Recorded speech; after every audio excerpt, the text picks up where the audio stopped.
Bonjour les amis, nous nous retrouvons pour continuer notre méditation, pour débuter notre temps devant la parole du Seigneur, temps de nourriture spirituelle.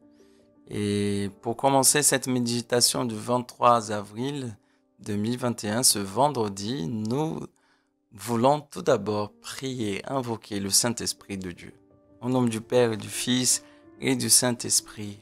Amen.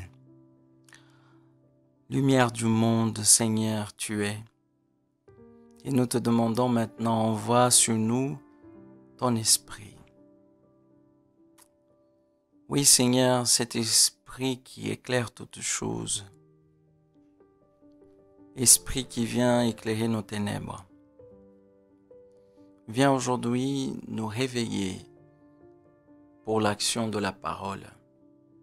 Viens, Esprit de Dieu, nous avons besoin de toi. Viens, Esprit de Dieu. Viens avec ta puissance. Viens avec ta sagesse. Ouvre-nous à la foi.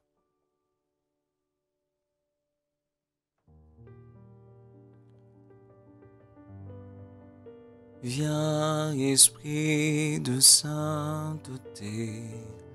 Viens, Esprit de lumière. Viens, Esprit de feu, viens nous embraser. Respire en moi, Saint-Esprit, pour que je pense ce qui est saint.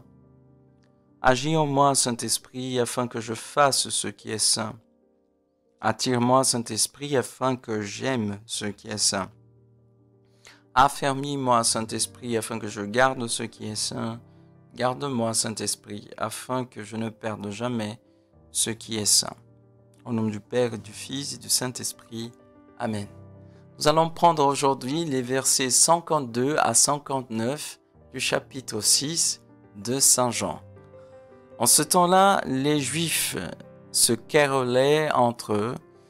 Comme celui-là peut-il nous donner sa chair à manger? Jésus leur dit alors: Amen, amen, je vous le dis, si vous ne mangez pas la chair du Fils de l'homme, et si vous ne buvez pas son sang, vous n'avez pas la vie en vous.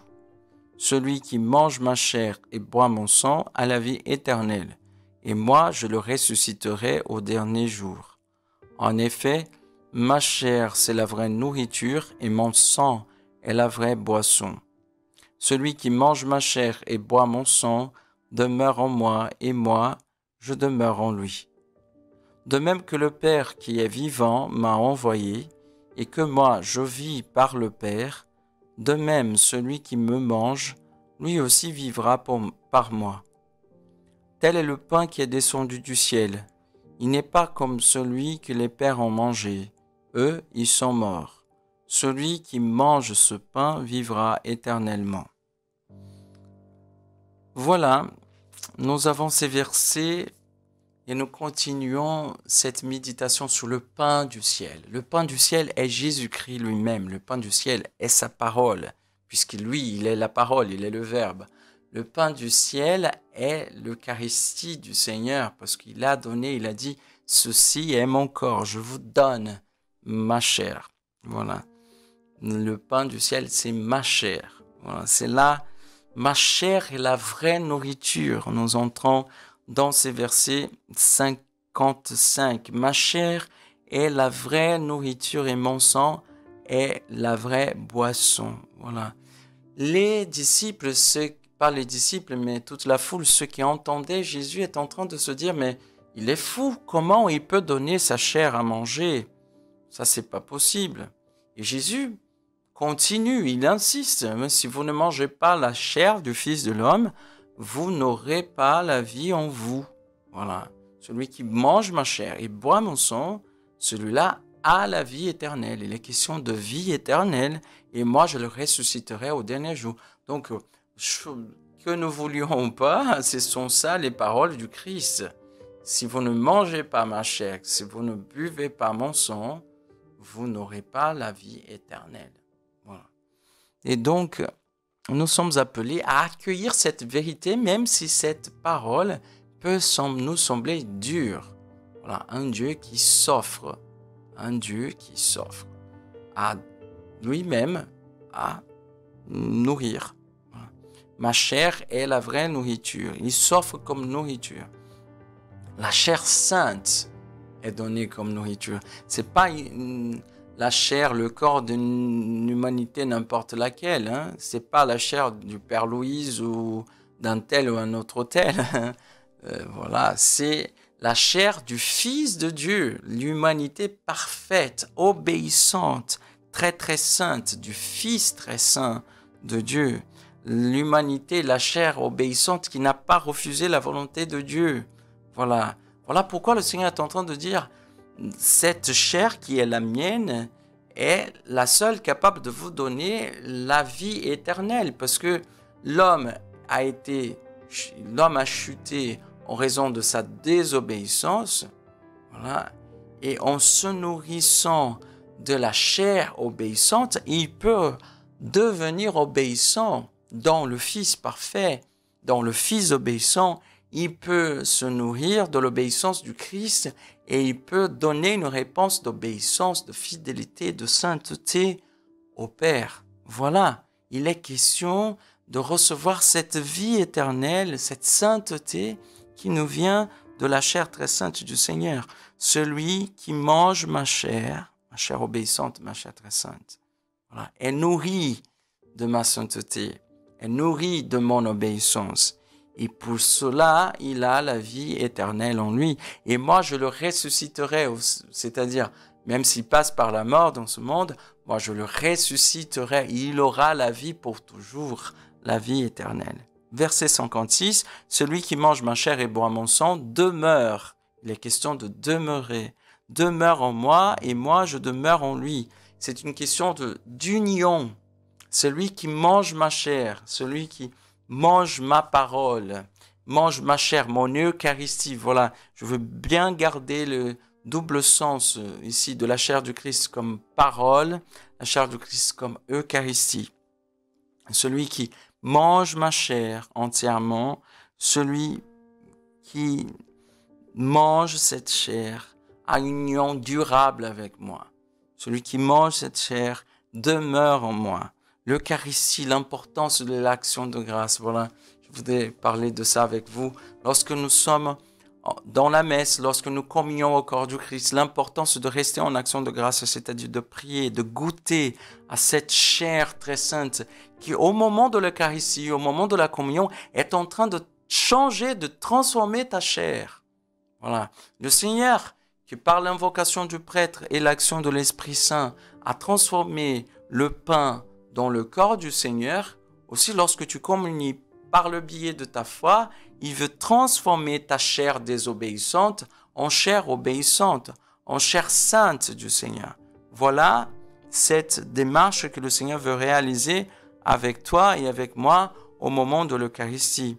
Ce pain vivant nous donne la vie éternelle. Celui qui mange ma chair vivra pour moi. De même que le Père qui est vivant m'a envoyé et que moi je vis par le Père, de même celui qui me mange lui aussi vivra pour moi. Greffé dans le Christ, uni au Christ à l'Eucharistie, moi je vis par le Père, je vis par lui. Voilà. Et le Seigneur fait une conclusion au verset 58. Tel est le pain qui est descendu du ciel. Il n'est pas comme celui que les pères ont mangé. Eux, ils sont morts. Celui qui mange ce pain vivra éternellement. Ce pain présenté par Jésus est différent de la manne. Il est plus que le signe, il est plus grand que la manne. La foule était en train d'absolutiser la manne, d'absolutiser le signe. Jésus est en train de révéler que la manne n'était qu'un signe d'une réalité plus grande, du vrai pain, qui est lui-même, qui est sa chair sainte. Or, le signe renvoie à une réalité plus grande que lui-même, mais il n'est pas cette réalité. Donc, l'Eucharistie n'est pas seulement un signe, elle est un signe concret, elle est le corps, il y a la présence réelle du corps du Christ. Voilà.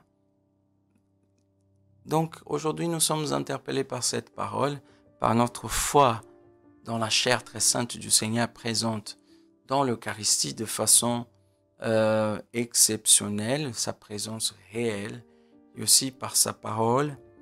Et nous sommes interpellés à savoir donner la vraie place, la vraie importance à l'Eucharistie et aussi à l'obéissance à la parole. Voilà. Lorsque j'obéis la parole, c'est-à-dire lorsque je donne mon acte de foi et je mets en pratique, je suis en train d'assimiler en moi la chair du Christ aussi. Voilà. Donc je voudrais garder ce double sens, le sens aussi de l'obéissance. Voilà.